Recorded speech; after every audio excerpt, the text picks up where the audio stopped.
Bozordan mol olib 3 oy 4 oylab yaxshi e'tibor bilan boqiladi va qassobni qo'liga topshiraman deganingda birgina kasallik boqayotgan buqangizni vaznini orqaga qaytarib yuboradi. Bu qanday kasallik deydigan bo'lsangiz, bu haqida to'liq ma'lumotni Jahongir aka, ya'ni vetvrachda o'zlari ma'lumotini berishadi.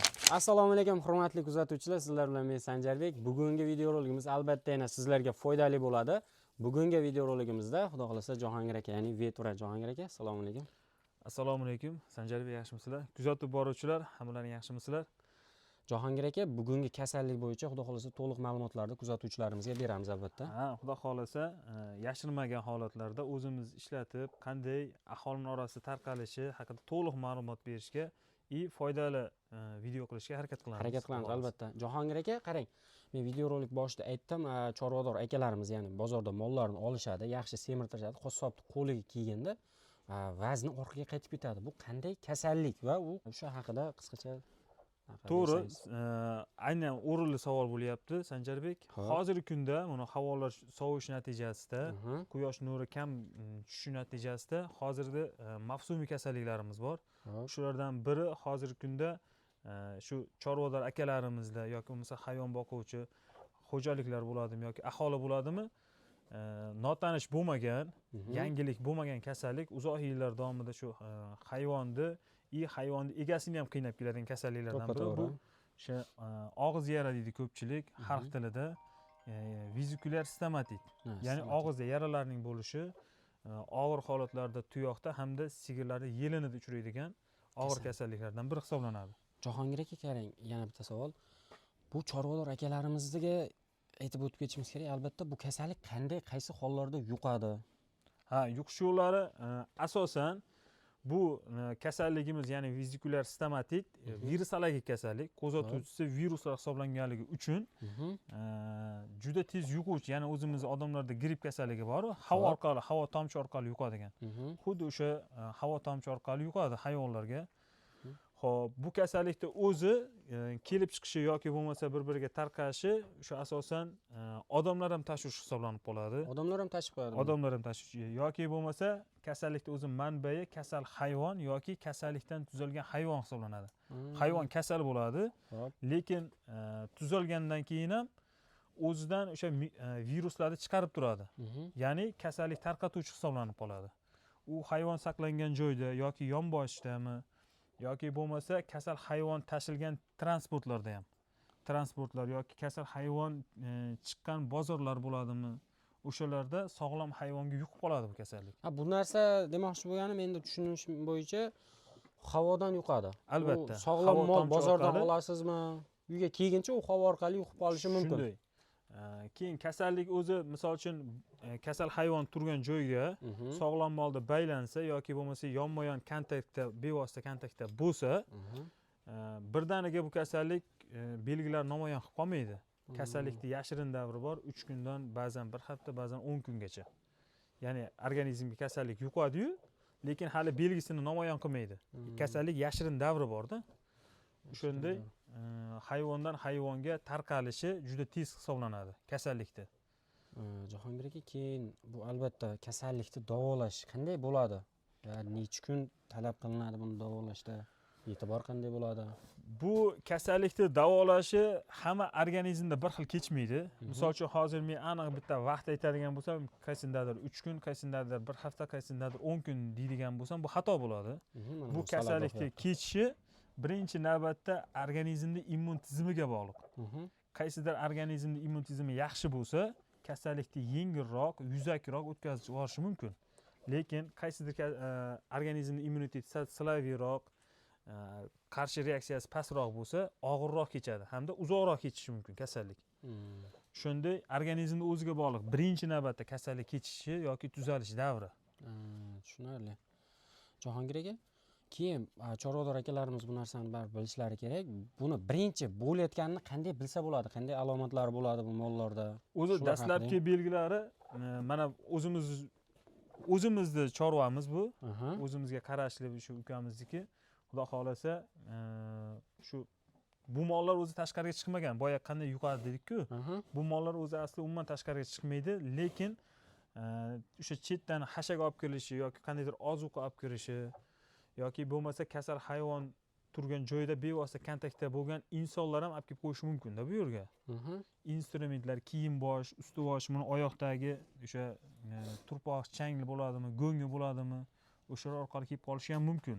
Ya'ni odamlar ham tashuvchi hisoblanib qolishi mumkin. Odamlar ham tashuvchi. Keyin yana bitta narsa, bu uyda baribir parranda bor. Albatta. Parrandalardan ham kelishi mumkinmi? Qo'sh yoki tovuq, o'rdak? Albatta, bu narsa bor. Sababi o'sha parrandalar bo'ladimi, qushlar bo'ladimi, ular o'sha go'ng titishaligisi bo'ladi. Go'nglarni titadi, ozuqasi bo'ladi. Misol uchun makkasi, bug'doyi hazmlanmagan qismini o'sha qushlar borib terib yeydi. O'sha titish natijasida sog'lom xo'jaliklarga borib qo'nsa, tarqatib qo'yishi mumkin kasallikni. Tarqatuvchi bo'ladi, kasallik tashuvchi.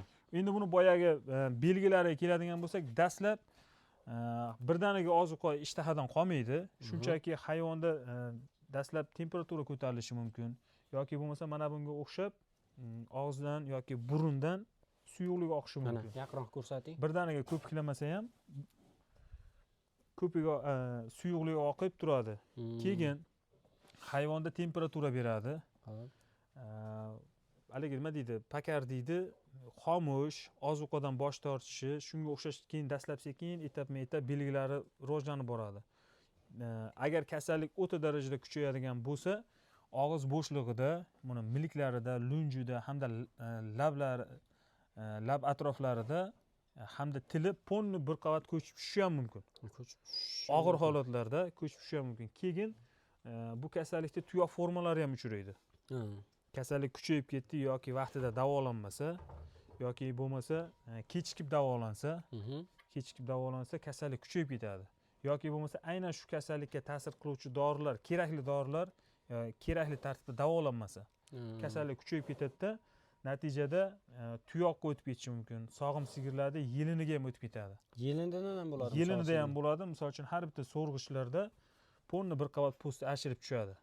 Yaralar paydo bo'lib, biz o'zimiz amaliyotda ko'rganmiz. Shu narsani ichida yurganmiz bu holat. Jahongir aka, qarang-da. Bittasi bo'lgan o'zi. Dastlab bittasi boshlandi. Keyin bitta qo'shilib, ikkita qo'shilib, mana hozir xudo xolasa tuzaldi. Tuzaldi. Ishga keldi. Faqat bitta yarimtasida kasal bo'lmagani ham bor. Boya gapimiz. Misol uchun 8 ta hayvondan hozircha ikkitasi xudoga shukr kasallik boshlangandan beri haligi belgilarni bergan ham yo'q, kasal ham bo'lgani yo'q. Ozuqadan ham haligi bosh tortmayapti. Yeyapti. Ikkitasi bitta angusimiz, bitta bu yerda, bitta onadi. Yeyotgan. Simmentarimiz, ha. Mana o'zi e'tibor berib tursangiz, kayfiyati, chehrasi, hammasi yaxshi. Jahongir aka, bu kasallik baribir sovuq oylarda boshlanadi deyapsiz. Ularni oldini olish uchun nima qilish kerak? Bu kasallikni misol uchun to'g'ri, veterinariya hozir ancha rivojlandi, soha ancha rivojlanyapti. Turli xildagi immunitetni kuchaytiradigan, immunitetni rag'batlantirib beradigan preparatlar, dorilar ishlab chiqilyapti-da. Immun tizimiga qaratilgan u. Kasallik, ya'ni yuqmasligini oldini oladigan, yuqsa ham qarshi kurashish qobiliyatini oshiradigan. Lekin bu kasallikni qo'zg'atuvchisi virus hisoblanganligi uchun buni alohida vaksinalari bor. U alohida vaksinalari har bitta hududni o'ziga biriktirilgan inspektorlari bor. Inspektor vrachlari bor. Ya'ni o'sha veterinarlari bor. O'shalar hududma-hudud aylanib aholini ham chorvachilik fermer xo'jaliklarini ham emlaydi. Emlab yurishadi. Shunday davlat tomonidan beriladi bu narsa, ham emlanadi.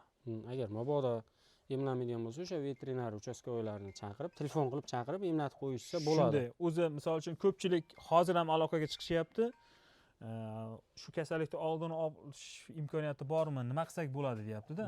Biz ularga tavsiya beryapmiz. O'zingizning hududingizga biriktirilgan vrachning nomerini topib, ayting, bizning hudud emlanmadi yoki bo'lmasa emlanish kerak deb talab qilinglar deyamiz. Shu narsani misol uchun aytilsa, demak mana shu hududda hali vaksinatsiya ishlari olib borilmabdi-da, qilishimiz kerak deb o'sha hudud keyin kasallikni oldini olib emlanadi. Tushunarli. Jahongir aka, menimcha hammasini qo'ldan kelgancha kasallik haqida ma'lumot berdik. Endi buni tuzatish haqida, shu kasallikka chalingan mollarni tuzatish haqida ham qandaydir dori qo'llari bo'lsa yoki albatta bu tuzatish juda ham bir kattaroq sabr talab qilinadi hayvonni egasidan ham. sababi alohida parvarish, e'tibor, mehr talab qiladigan kasallikda bu. Bir dona o'sha birgina o'sha ukollari bilan yoki dori darmonlarini qilib qo'yilsa hayvon tuzaladi degani emas. Uni alohida o'sha og'iz bo'shliqlarini, tuyoqlarni oralarini yoki bo'lmasa o'sha aytganimizdek og'ir formalardagi yelim formalarini vaqti bilan dezinfeksiya qilish kerak. Ya'ni o'sha dorilar bilan, maxsus o'sha dorilar bilan yuvib tozalab, turli xildagi antibakterial spreylari bor. O'sha spreylar bilan sepib yuvib turilsa, haligi yaralar tezroq qotadi, tezroq bitadi. Natijada tuzalish tezlashadi. Ukollardan tashqari demoqchiman. Ukollardan tashqari. Keyin yana bitta narsani aytishimiz kerak, albatta Jahongir aka, kuzatuvchilarimizga ko'rsatishimiz kerak. Mana bu qopdagi qancha dori ukol ketdi. Bir qop dori ukol ketdi bularga. To'g'rimi? Tuzatib olguncha, shu holatga keltirguncha yaqinroq olib keling, ko'rishingiz mumkin. Shu holatda 6 ta molimiz, misol uchun eng kami 2 kun, bo'lmasa 3 kundan ukol qilindi. Bir qop uji ketdi mana. 3 kun ukol qilindi. Buni ichida o'sha ishlatilgan dori darmonlarimizni haliglari musurlari aytganimizdek kasallikni davolagandan ko'ra uni oldin olgan ma'qulroqda. Ma'qul, jonini qiymas. Misol uchun kasal bo'ldimi, hali videoni boshida ham aytib o'tib ketdik-ku, haligi anchagina keskin vazn yo'qotadi, vazn tushib ketadi, mahsuldorligi, suti kamayib, mahsuldorlik tushib ketadi dedik. O'sha darajaga olib borib qo'ymay, erinmay, o'sha har bitta mavsumiy kasalliklarga kasallik kelishdan oldin emlatgan ma'qulroqda. Emlatgan ma'qul. Buni kasal qilib turib uni davolatgandan ko'ra uni oldin olgan ma'qulroq. Bitta bizda xalqimizda bitta tushuncha borda. Xo'p. Men o'zimiz ham ko'p eshitganmiz. Shunaqa kasallik tarqayapti. O'sha o'zlaringni biriktirilgan doktorga aytib emlatib qo'yinglar desak aytadi. Meni molim tashqariga chiqmaydi deydi. Meni molim bir joyda baylab, hovlimdan tashqariga chiqmaydi. Men molim kasal bo'lmaydi degan noto'g'ri tushuncha bor bu. Xuddi o'sha narsa mana shu yerda ham bo'lgan. Albatta, bu mollar ham o'zi tashqariga chiqmaydi. Bir joyda mana baylab, bo'rdoqqa tashlangan mollar, o'zimizning mollarimiz. Buqalar. Chiqmaydi, lekin kasal bo'ldi. Aytganimizdek, yuqish yo'llari juda ham bir oson-da buni. Juda ham oson. Oddiy o'sha qushlar bo'ladimi yoki bo'lmasa insonlar ishtirokida bo'ladimi? Yuqib oladi tez. Tushunarli. Xo'p, endi buni davolashda qanday dori ukollar ishlatish kerak bular haqida? Birinchi navbatda Sanjarbek, o'sha aytganimizdek, birinchi navbatda o'sha yaralar bor joyda ponni hamma joyini shilib olinadi. Birinchi o'rinda tilda bo'ladimi, burun atroflarida bo'ladimi? O'shani misol uchun eski nekrozga uchragan o'sha o'layotgan to'qimalarni olib tashlamaguncha tagidan yangi o'sishi sekin bo'ladi-da.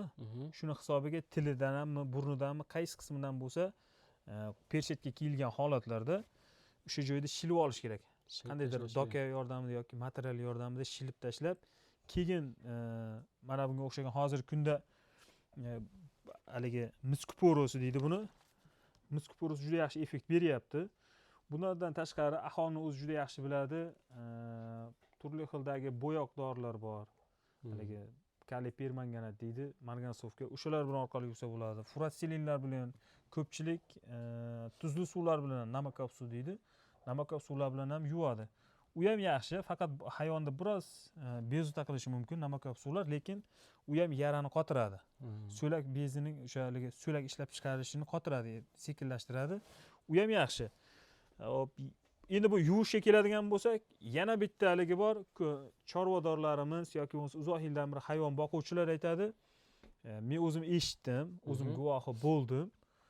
Men o'zimga ham telefon qilib necha marta so'rashyapti.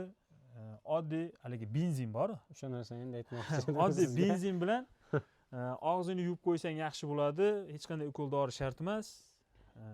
Keyin ko'p joylarda aytayapti, bizni bittasi telefon qilib, bitta haligi deydi, mol boqar deydi, ya'ni cho'pon deydi, hali ko'p mol boqadiganlar.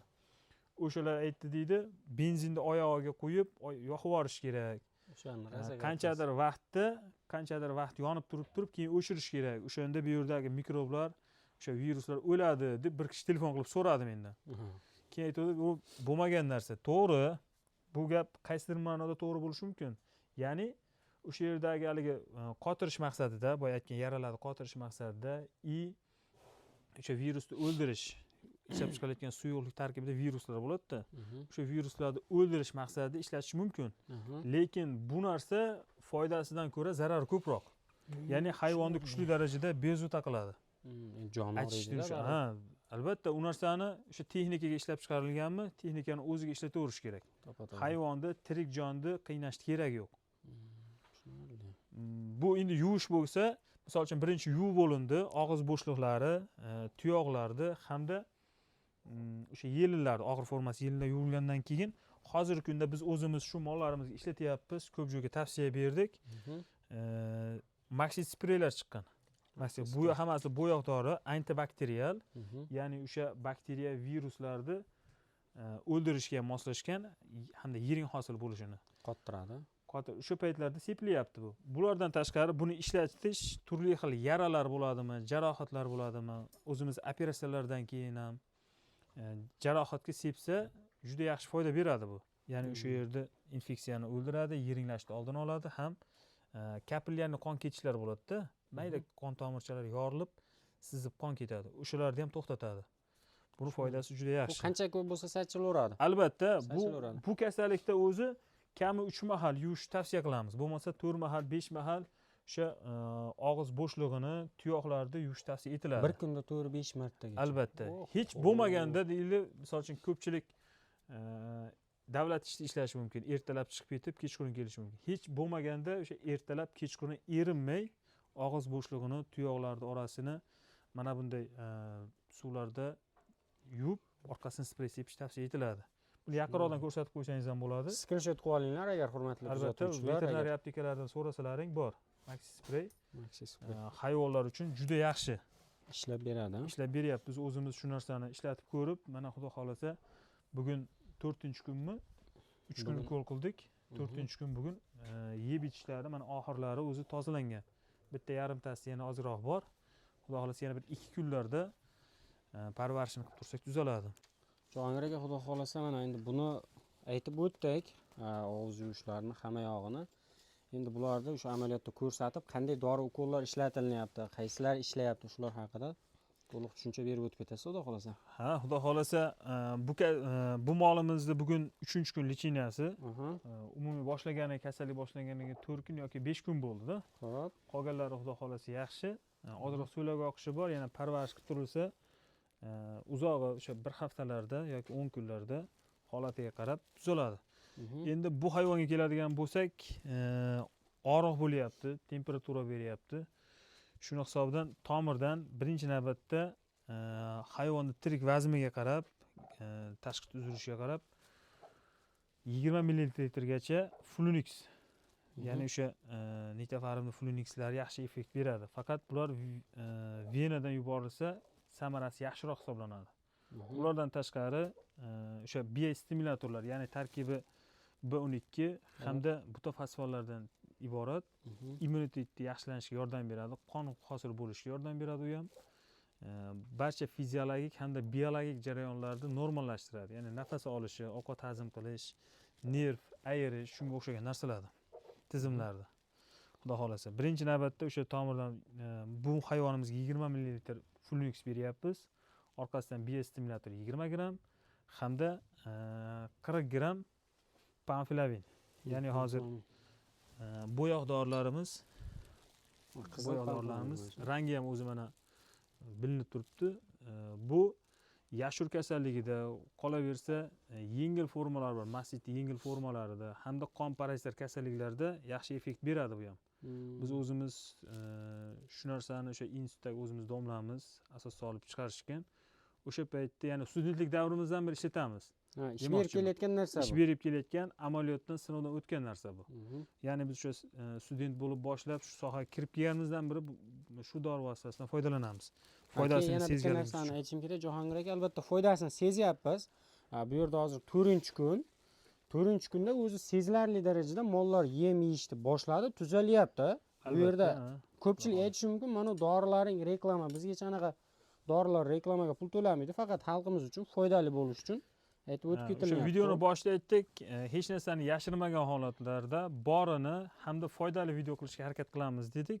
Bizga hech qanday bir ortiqcha bir manfaati yo'q bu narsani aytib o'tganingizdek, bizga bir pul to'lamaydi.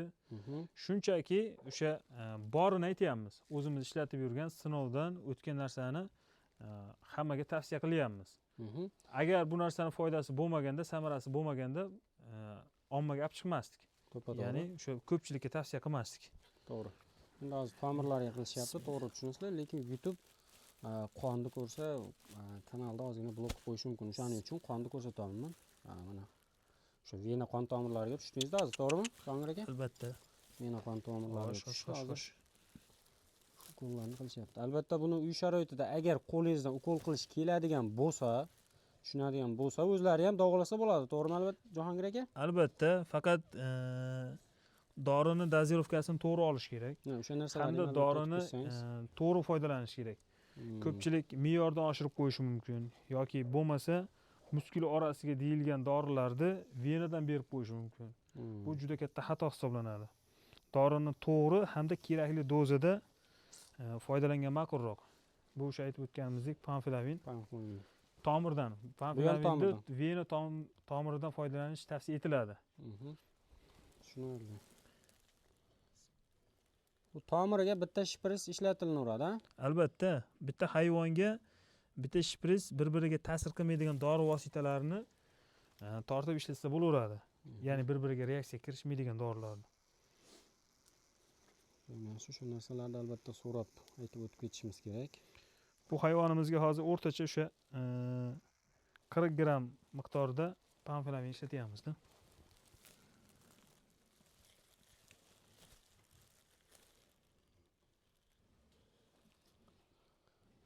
Bechara mollarni ko'rishimiz mumkin.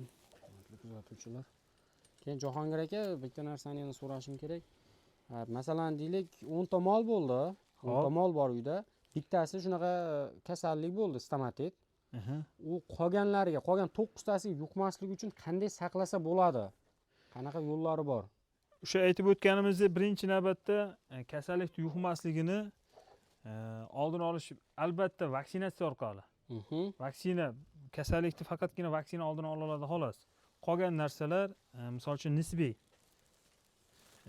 Albatta, lekin agar xo'jalikda misol uchun 8 ta yoki 10 ta hayvon saqlanadigan joy bo'lsa, orasidan bittasida kasallik boshlangan bo'lsa, kasal hayvonni ilojini boricha sog'lomlardan alohidalash kerak. Karantin qilish kerak. Alohida saqlab, uni yem idishini, suv idishlarini ilojini boricha qarovchi odamlarda ham boshqa foydalangan ma'qulroq. Boya aytib o'tdik-ku video davomida, insonlar ham o'zi bevosita yuqtiruvchi hisoblanib qolib, tashuvchi hisoblanib qolishi mumkin deb. Shuning uchun qarovchilar ham, men tushunishim bo'yicha baribir qiyin albatta shekilli buni. E'tibor bergan bo'lsalaring, bu kasallikka hozir aynan shu stomatik kasallikka tomirga 3 xil turdagi dori jo'natildi. Birinchisi Flunix, ikkinchisi biostimulator, uchinchisi o'sha panfilavin. Bu yoq dorilar ishlatiladi. Ulardan tashqari antibiotiklar ishlatishimiz mumkin. Hamda hozirgi kunda biz o'sha ko'p hamma videolarimizda aytib kelayotganimizdek, haligi o'tgan safargi dermatit kasalliklarimizni ham chiqardik. Foydasini ham sezishdi, odamlar ishlatib ham ko'rishdi, hamda biz o'shandan beri shu dori kirib kelgandan beri ishlatamiz-da buni. Bu kasallikni ham ishlatib ko'ryapmiz, yaxshi samara beryapti. Bakteriyalarga hamda viruslarga kasalliklarni organizmni kurashuvchaligini oshirish maqsadida immun tizimini rag'batlantirib, kasallikka qarshi kurashish qobiliyatini oshirish maqsadida o'sha Bibinor kompaniyasining Dastin preparatdan bu, ya'ni 200 kilogrammdan tirik vazndan ko'p mollarga 10 ml miqdorida muskul orasiga yuboriladi. Tushunarli.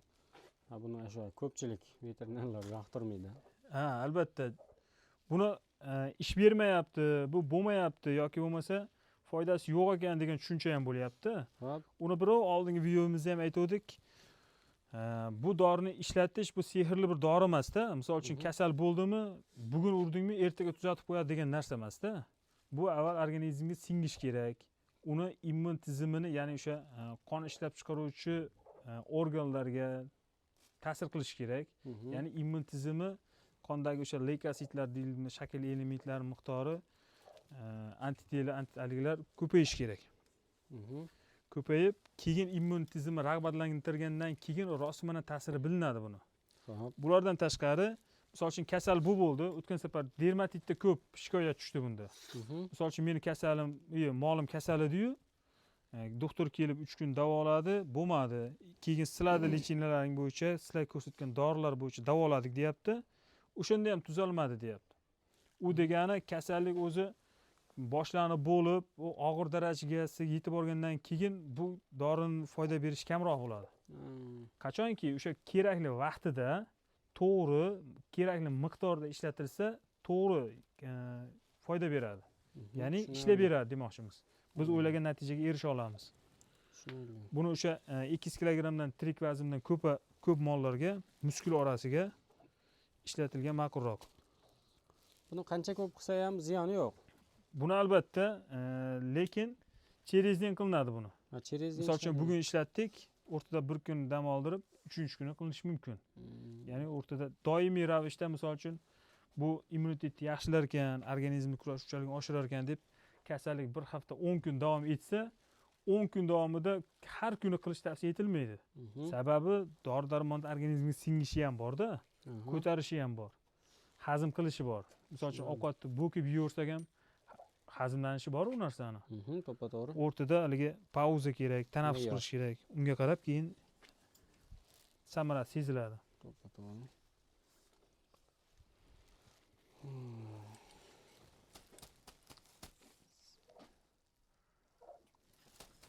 Qolganlari shu orqa qism, yonboshgani. Albatta, bular endi qo'shimcha antibiotiklar, ikkilamchi infeksiyalarning oldini olish maqsadida ishlatiladi. Qolaversa, yana qo'shimcha ravishda og'riq qoldiruvchilar ham ishlatish mumkin. Yoki bo'lmasa, tarkibida sulfanilamid dorilarni saqlovchi dorilarimiz bor. Ya'ni sulfanilamid guruhi. U antibiotikni ta'sirini uzaytirib beradi hamda rag'batlantirib beradi. Men doim shu antibiotiklar bilan birgalikda ishlataman. Sulfanilamid guruhi borladi. Tushunarli.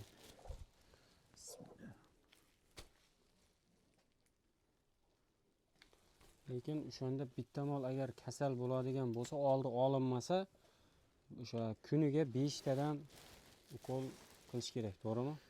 Kami 5 tadan holatiga qarab yoki bo'lmasa kichkina buzoq bilan katta molga bir xil dori ishlatilmaydi. Aytib o'tganimizdek, kilogrammiga, tirik vaznga qarab ish tutiladi. Dorini grammi o'shanga qarab taqsimlanadi. Agar bitta hayvon kasal bo'lib qoladigan bo'lsa, buni iqtisodiy zarar juda katta hisoblanadi. Ya'ni o'sha sigirlarda sut miqdori tushib ketadi. Novvoslarda go'sht yo'qotadi, ya'ni ozadi. Yemagandan keyin, yeyolmagandan keyin ilojini yo'q. Organizm o'zini tanasidagi yiqqan zahiralarni ishlatishni boshlaydi-da. Xo'p. Natijada o'ta katta kilogramm yo'qotishgacha olib keladi. Hayvon ozib ketadi. Yosh buzoqlarda immun tizimi yaxshi rivojlanmaganligi uchun yosh buzoqlar kasallikni yengishi qiyinroq bo'ladi. Yosh hayvonlarda. Jahongir aka, endi hammasini qo'ldan kelgancha aytib o'tdik, ko'rsatdik. Endi bularda qiladigan ishimiz shu og'zini yuvib, albatta, xudo xolasa, bu hayvonimiz ham lichiniyasi bo'ldi, qilinadigan dori-darmon ukollarni qilib bo'ldik. Faqat endi parvarish, ya'ni o'sha og'izlarni, o'sha aytib o'tilganimizdek miskoporosda, mana miskoporos и sprey, maxi sprey. Xudo xolasa, o'shani sepib qo'yamiz. Xuddi o'sha tartibda bir haftadir, 10 kundir uzog'i. Balkim 5 kunda tuzalar, organizmning holatiga qarab yuvib parvarish qilib turilsa, yaxshi samara beradi bu ham. Bularni bemalol aptekalardan topsa bo'ladi. Albatta. Juda ham yaxshi. Endi bu yog'iga hurmatli kuzatuvchilar, men o'zim qarashim kerak, baribir og'izda ish qilinadi, baribir qo'shimcha kuch kerak bunga. Albatta, bu ochiq yarali bo'lganligi uchun uni ishqalab, boya aytib o'tdik-ku video davomida, shilib olish kerak. Yaxshilab ishqalab yuvilsa, o'shanda yaxshiroq samara beradi. Ya'ni eskisi ko'chib, tagidan yangisi o'sib chiqish kerak-ku. Uning uchun eskilarni yuvish kerak. U hayvonda juda kuchli og'riq paydo qiladi, hayvonni bezovta qiladi. O'shaning uchun yuvishdan oldin, og'zini parvarish qilishdan oldin birinchi navbatda ukollarni qilib olgan ma'qulroq. Ukollarni qilib olgan. Sababi birinchi uni siz yuvaman deb yoki bo'lmasa parvarishni qilaman desangiz, hayvon qo'rqib qoladi, bezib qoladi, stressga tushib qoladi. Natijada siz uni xotirjam venasiga tushib yoki bo'lmasa lichiniyasini qilishingiz qiyinroq bo'ladi. Qiyinroq bo'ladi. Birinchi navbatda ukollarni qilib, keyin yuvish tavsiya etiladi. Tushunarli. Menimcha hurmatli kuzatuvchilar, sizlarga ham bu videomiz albatta tushunarli bo'ldi. Jahongir aka menimcha hammasini aytdik qo'ldan kelgancha. Ha, xudo xohlasa. Kuzatuvchilarimizga. Xo'p, endi qandaydir kamchiliklar qolib ketgan bo'lsa, albatta qandaydir kamchilik emas, savollar qolib ketgan bo'lsa, bemalol kommentariyada yozsalaring, keyingi videolarda to'ldirishga harakat qilamiz yoki javob berishadi. Pastda bo'lsa Jahongir akamiz o'zlarining kanallari bor, o'tib albatta obuna bo'lib qo'yishlaring mumkin, chunki ish jarayonidan har doim sizlar uchun foydali videolar chiqarib boradi. Jahongir aka, o'tkazgan vaqtingizga rozi bo'lasiz? Rahmat, sizlar ham. Xudo xohlasa, Sanjarbek sizlar ham charchamanglar. Xalq xizmati shunaqa yaxshi, foydali videolar qilib xalqqa ulashishdan charchamanglar. Xo'p, bo'ladi. Ishlaringga rivoj.